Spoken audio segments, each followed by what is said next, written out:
এবং আমরা সবাই একসাথে আল্লাহর কাছে হাত তুলে দোয়া করব, সেটি সবচেয়ে বড় বিষয়।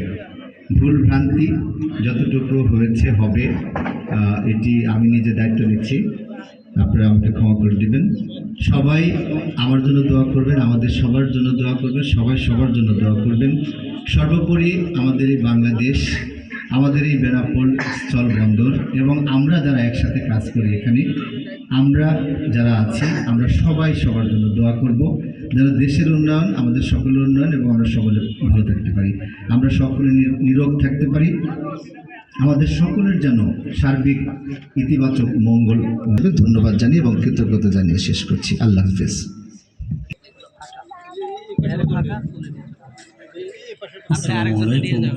দোয়ার পূর্বে আমরা প্রত্যেকে দরুদ শরীফ পড়ে নেব। সাল্লাল্লাহু আলা ইব্রাহিম ওয়া আলা মুহাম্মাদ ওয়া আলা আলি মুহাম্মাদ কামা বারাকতা।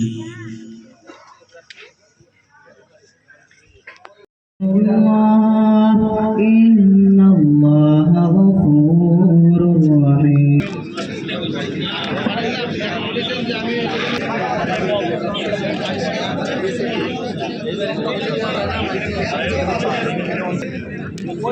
সকলকে ঈদ উল ফিতরের অগ্রিম শুভেচ্ছা জানিয়ে